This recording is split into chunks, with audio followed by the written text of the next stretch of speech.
We still are staying in the Western Cape and look at the latest on the evictions. Yesterday was D-Day for the city centre's homeless to pack up their tent cities and clear out or face demolition of their structures, and the sheriff of the court. Now, there's been mixed reaction to this court's decision. Jonty Cogger is with Ndifuna Ukwazi Law Centre, and he's the attorney there and joins us live now. Jonty, thank you so much for your time this afternoon. Yesterday, we were in conversation with the city of Cape Town, and they were saying that for them, this helps to at least make sure that all those who are out in the streets and have nowhere to go, at least do have shelter, and they also do have something to eat on a regular basis. And they will also be providing them with some kind of programs in order to uplift themselves. Would you say that this is a great development?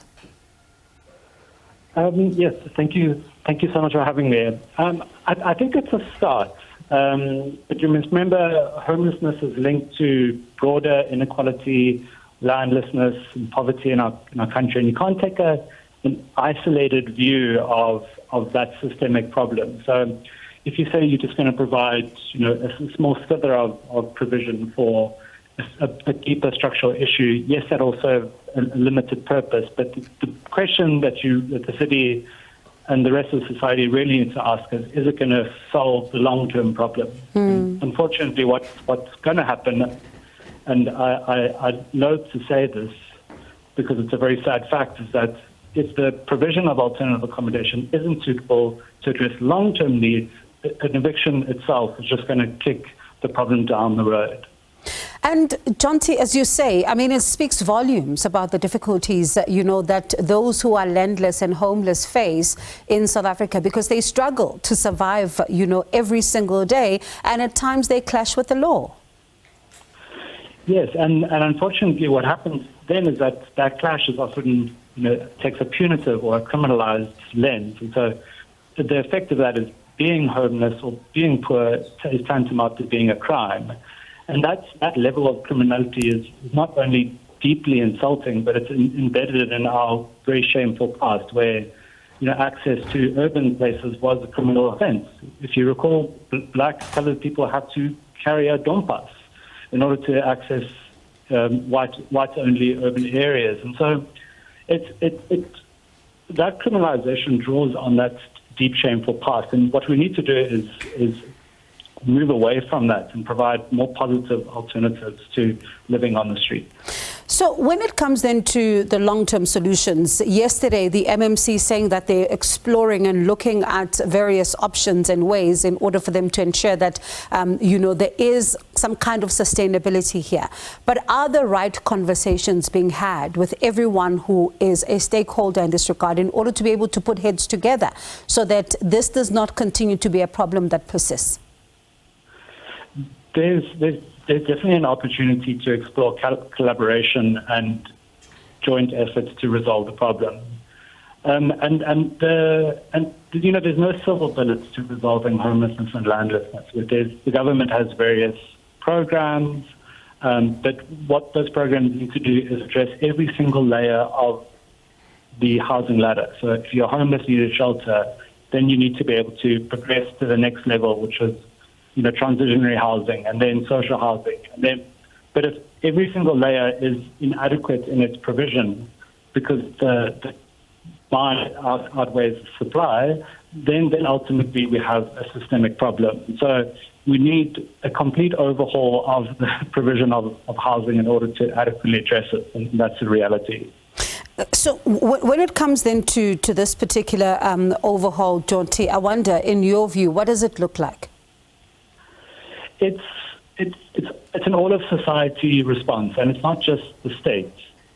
Remember, if you can have social housing where you qualify as a household where you earn between 3,500 and 22,000, but then after that you're effectively on the private market, and so that space is unregulated. But also there's an assumption that with your level of income that you are able to adequately progress up the housing ladder.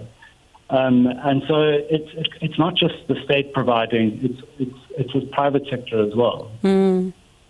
And let me bring in Nkosinathi Sithole, who is with the Socio-Economic Rights Institute of South Africa and he's a senior attorney there. Nkosinathi, thank you so much for your time this afternoon. I mean, you think about the fact that right now there is a lot of concern about those who are homeless in the city of Cape Town, some of them not wanting to be in some of the safe spaces, but others, as we heard from the MMC in the Western Cape yesterday, telling us that they in fact keen to go to these safe spaces. What's the latest with regards to your clients? Are they all in these safe spaces? Yes, thank you, Bongiwe, and good afternoon to your listeners and viewers. So we've had an agreement with the city that firstly, the evictions will be halted this week to next week, which next week will then allow for firstly the relocation, and then at a later stage, around the 12th, that's when the evictions will take place of those people who may reoccupy those spaces.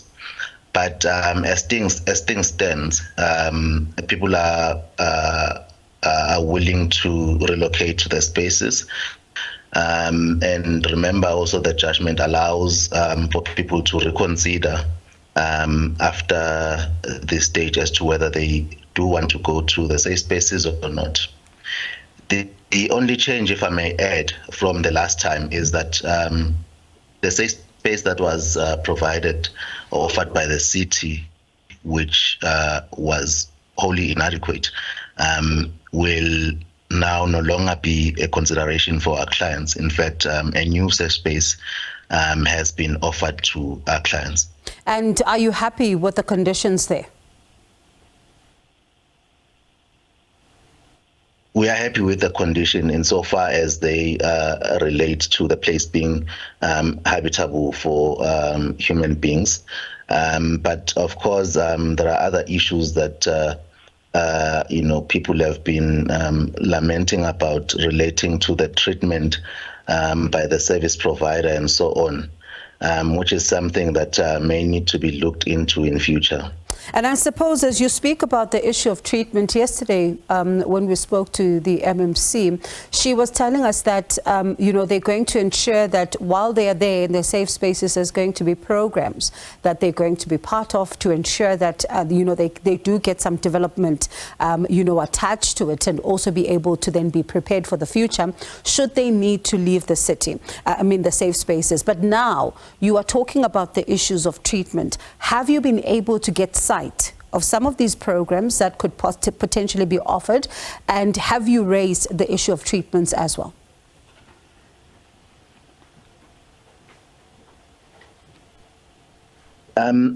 So for our clients, many of them is going to be the first time engaging with the two safe spaces that have been offered.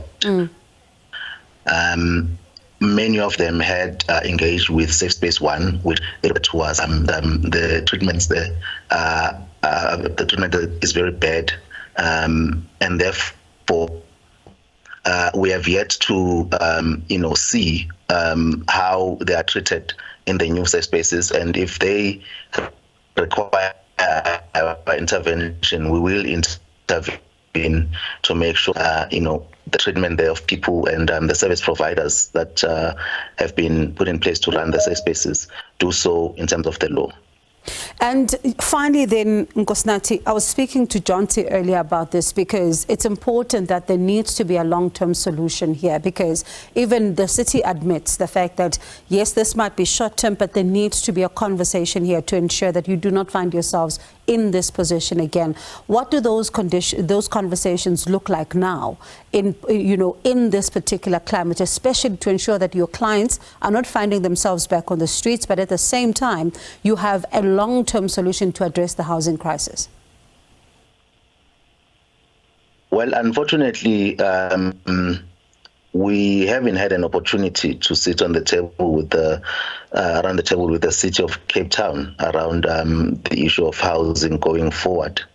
But it was definitely one of the primary issues in court during the litigation of this case to say that as things stand, the the offer to the safe spaces is only for 6 months. And that cannot be acceptable, because that means that then those people after 6 months would have to go back to the streets.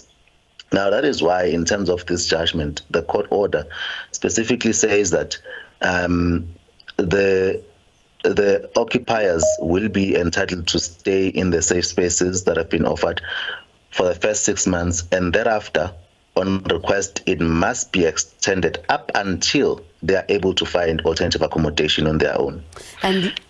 And let's see then, Nkosinathi, if you're able to get your way, because we did raise this with the city yesterday, the length of time that people get to be accommodated in these spaces, and they said exactly what you're saying.